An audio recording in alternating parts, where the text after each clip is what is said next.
kabar hari ini? Sehat? Siap! Siap mengikuti pelajaran? Siap! Siap? Siap! Baik. Satu orang pimpin kita dalam doa. Pertama, sikap kamu untuk berdoa sama-sama dalam Bapa. Allah Bapa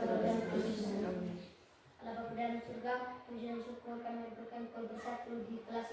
Namamu kami puji kini esok dan sepanjang segala masa. Amin.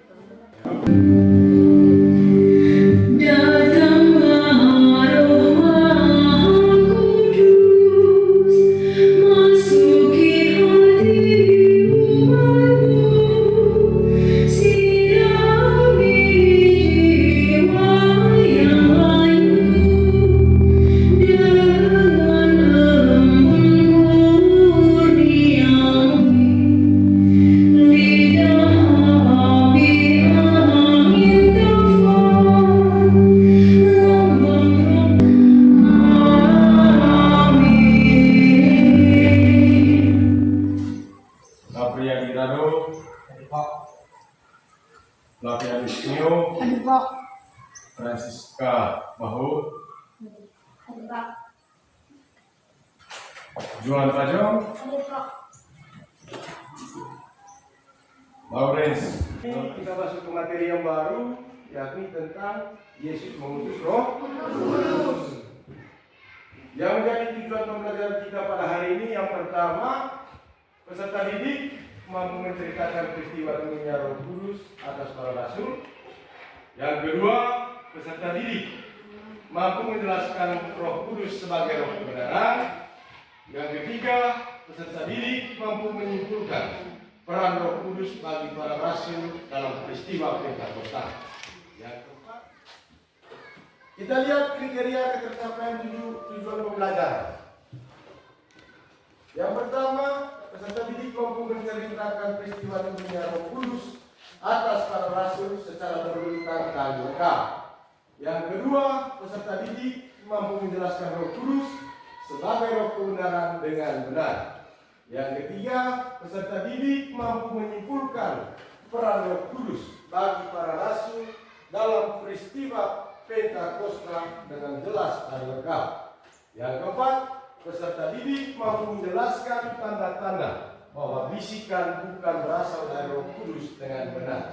Dan yang kelima, peserta didik mampu menjelaskan bentuk-bentuk bimbingan Roh Kudus di masa kini dengan benar. Sekarang yang bisa jawab angkat tangan ya. Menurut kalian, siapakah Roh Kudus itu? Hobi? Roh yang diutus oleh Yesus. Roh yang diutus oleh Yesus. yang lain?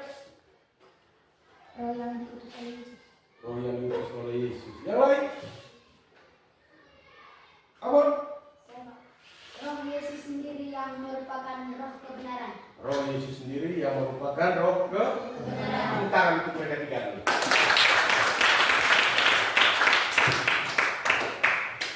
Lanjut, apa peran Roh Kudus bagi kalian? Oke. Kudus membantu saya untuk tidak berbuat dosa, misalnya tidak malas dan tidak mencuri. Roh Kudus membantu kita, membantu saya untuk tidak berbuat yang jahat, misalnya tidak mencuri atau tidak malas. Baik. Membantu kita agar kita selalu berbuat baik.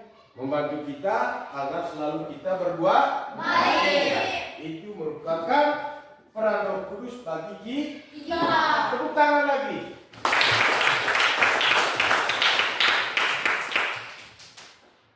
Sekarang kamu duduk dalam kelompok, ya.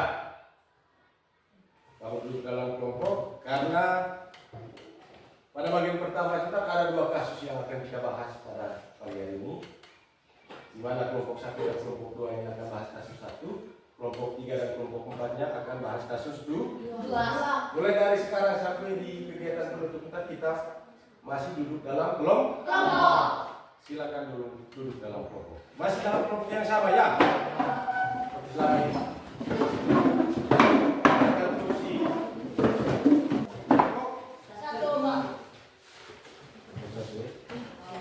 Kalau kamu kelompok 1 ini hanya bahas tentang masalah satu atau kasus satu ya.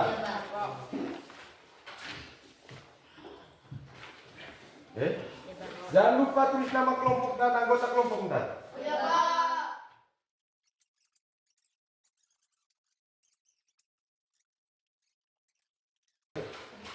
Ingat bagian belakang kerjanya ya. Ya, Pak. Jangan kita bagian depan. Di bagian belakang langsung tulis jawaban. Saya kasih waktu kamu 5 menit. Siapa yang tulis? Tentukan moderator ya. Tentukan memang moderatornya. Siapa yang baca di depan?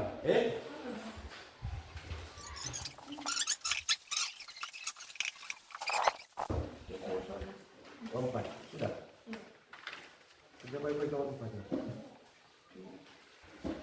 Pelajaran apa ini? Kamu punya? Sudah, Pak. Sudah? Sudah, Pak. Baik, kita mulai dari kelompok satu dulu. Untuk mempresentasikan hasil tugas mereka. Hasil kerja, Ya, Pak. Ya. Kelompok satu. Sudah tentukan moderator? Sudah, Pak. Oke. Kelompok yang lain dengar. Mereka akan bacakan mereka punya kasus. Ya, Pak. Selamat pagi, teman-teman. Pagi. Kami dari kelompok 1 mau presentasikan hasil kerja kami. Waktu dan kesempatan saya berikan kepada Sinta. Kasus 1. Ketika sedang ulangan, Andi terlihat menyontek. Agus dan beberapa teman yang duduk di belakang Andi melihat proses Andi yang sedang mencontek tersebut. Ketika selesai ulangan, Andi menghampiri Agus dan berkata, "Awas, kalau kamu mengadukan aku ke guru, tahu sendiri akibatnya." Agus ketakutan terhadap mengadukan aku ke guru, tahu sendiri akibatnya. Menurut kamu apa akibat dan sikap Agus yang tidak mau menyatakan kejadian yang sebenarnya? Agus sudah berbuat dosa karena tidak mau jujur dan berbohong kepada guru. Ketiga. Sadar? tidak paham. Tepuk tangan untuk kelompok. Yesus yang paling berani. Oleh Yesus, Petrus ditunjukkan menjadi pemimpin di antara para rasul. Namun, ketika Yesus ditangkap dan Petrus ada di situ, ia menyangkal bahwa dirinya adalah salah satu murid Yesus.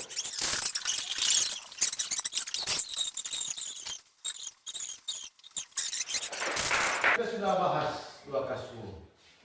Ya, kasus 1 dan kasus 2. Mungkin ada di antara kalian yang bisa menyimpulkan pesan apa yang disampaikan oleh 2 cerita tersebut. Saya, Oke, Abang. saya harus bisa menjadi saksi yang jujur dan sebenarnya.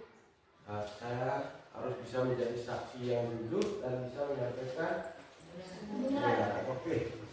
Oke, Uri. Saya harus bisa menyampaikan kebenarannya. Saya harus bisa menyampaikan kebenaran. Saya harus lebih berani membatalkan kebenaran. Lebih berani mematakan kebenaran. Kebenaran.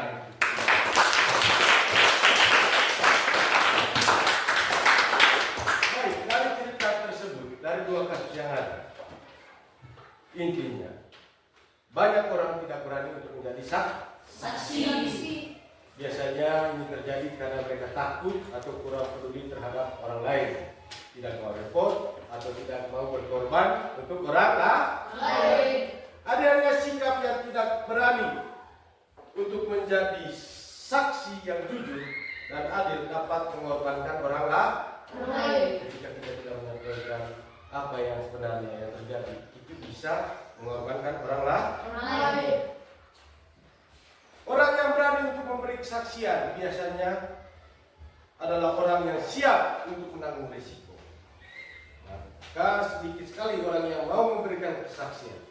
Bagaimana dengan kita? Bagaimana dengan kamu? Apakah siap dan berani untuk menjadi saksi secara jujur dan adil? Selanjutnya, dari kelompok 1 sampai kelompok 4, semuanya buka cerita suci yang ada, baik dari Injil Yohanes maupun dari Kisah Para Rasul. Sudah buka? Ya, Pak. baca teks kitab suci. Ya. Tunggu dulu dia punya kata pertama.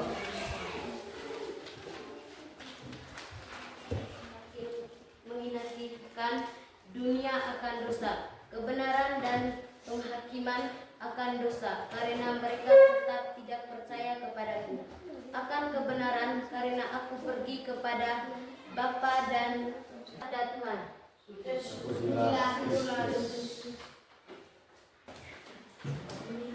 Bacaan diambil dari Kisah Para Rasul. Ketika tiba hari Pentakosta, semua orang percaya berkumpul di suatu tempat. Demikianlah sabda Tuhan. Oke. Saya kasih waktu kamu 5 menit.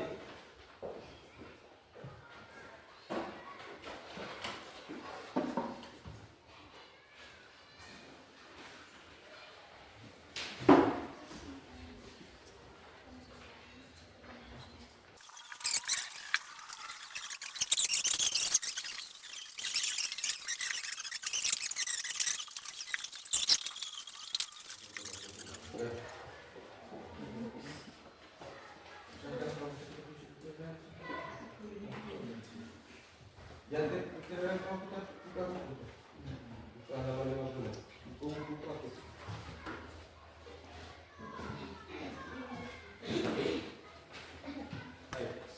Sudah toh? Sudah. Kelompok 1 sudah? Sudah. 2? Sudah. 3? Sudah. 4? Sudah. Kita mulai dari kelompok 3. Kami dari kelompok 3 mau presentasi dari hasil kerja kami. Waktu dan kesempatan saya berikan kepada Tuhan. Apa yang dijanjikan Yesus kepada para rasul? Yesus menjanjikan Roh Kudus. Tidak. Tepuk tangan untuk kelompok 3. Selanjutnya. Selamat pagi teman-teman. Baik. Kami mau mempresentasikan hasil kerja kelompok kami. Saya berikan waktu kesempatan kepada teman saya yang bernama Alexa. Nomor 1.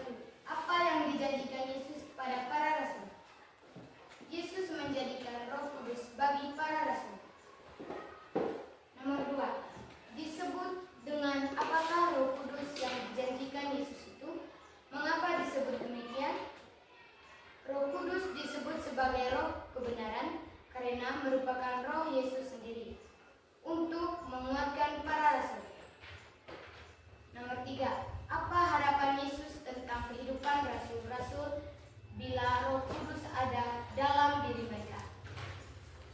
Yesus berharap para rasul tidak takut lagi dan berani untuk mewartakan dan siapa itu Yesus. Oke, kelompok 1, kelompok 3, kelompok 4 ada pertanyaan? Tidak. Rasakan? Tidak. Kita beri tepuk tangan untuk kelompok 4.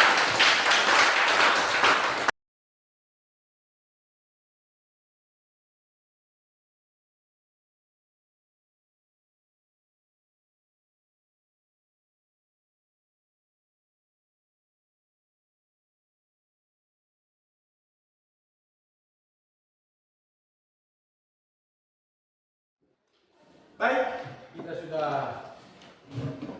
membedah kitab suci, kitab suci. Sekarang mungkin ada yang bisa menyimpulkan apa pesan penting dari kedua cerita kitab suci tadi. Oke. Roh Kudus turun atas para rasul berupa lidah-lidah. Roh Kudus itu membuat para rasul itu menjadi berani untuk melanjutkan tugas Yesus. Oke, terima kasih. Yang lain? Yesus tidak mau para rasul merasa sedih dan takut, maka Yesus mengutus Roh Kudus pada mereka sehingga para rasul menjadi lebih berani untuk mengatakan siapa itu Yesus. Oke, tepuk tangan.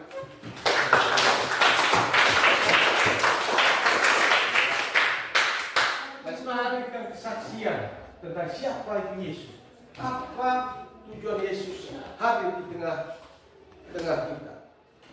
Mereka senantiasa menantikan terpenuhinya janji Yesus untuk mengutus roh penghibur, yaitu roh kebenaran. Ingat, Roh Kudus itu adalah roh kebenaran yang mengajarkan tentang kebenaran Allah, yaitu mewartakan tentang Yesus Kristus sendiri dan karya penyelamatan. Roh Kudus adalah roh kebenaran yang menuntun gereja pada kekudusan. Roh Kudus adalah roh kebenaran yang menggerakkan, mendorong, menguatkan, dan memberikan semangat kepada gereja untuk berkarya dan mewartakan kerajaan Allah. Roh Kudus adalah roh kebenaran karena ia akan selalu membimbing dan memimpin kita menuju kepada seluruh kebenaran Allah. Roh Kudus adalah roh kebenaran karena apa yang dikatakan, apa yang didengar, dan apa yang diberitakan berasal dari Allah sendiri. Kerinduan para murid akhirnya terjawab. Tiba-tiba terjadi tiupan angin yang sangat kencang, memenuhi seluruh rumah dan lidah-lidah api bertebaran hingga pada mereka masing-masing. Lalu mereka dipenuhi oleh Roh Kudus. Ini membuktikan bahwa Yesus tidak pernah meninggalkan para murid, melainkan Ia senantiasa menyertai para murid hingga akhir zaman. Penyertaan Yesus dalam Roh Kudus itu pula yang menguatkan iman gereja hingga sekarang. Dalam keadaan sulit sekalipun, gereja tetap percaya bahwa Roh Kudus terus berkarya menguatkan iman umat. Terakhir tentang gereja. Ambil sikap yang pantas, tutup dulu. Tutup buku.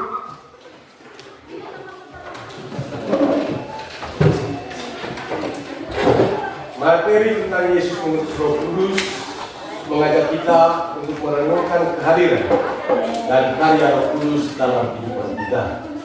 Ini adalah ajakan untuk mengalami kedekatan yang lebih dalam dengan Tuhan dan untuk hidup dengan kesadaran bahwa kita tidak sendirian. Roh Kudus adalah sahabat, penolong, dan pemberi kekuatan yang setia yang selalu ada untuk membimbing dan menguatkan kita. Sebagai refleksi akhir dari pelajaran ini, mari kita berdoa agar kita semakin terbuka untuk kehadiran Roh Kudus dalam hidup kita dan agar kita dapat hidup dengan penuh kuasa, kebijaksanaan, dan kasih yang berasal darinya. Semoga kita dapat menjalani kehidupan yang mencerminkan karya Roh Kudus, baik dalam hubungan pribadi kita dengan Tuhan maupun dalam pelayanan kita kepada sesama. Demikian refleksi kita. Untuk tugas, ya, kalian kerjakan di rumah. Buatlah cerita berkaitan dengan pengaruh Roh Kudus dalam hidup kamu. Ya, buatlah cerita berkaitan dengan pengaruh Roh Kudus dalam hidup. Ya, materi kita pada pagi hari ini kita tutup dengan doa. Satu orang pimpin kita. Alexa, kita berdiri.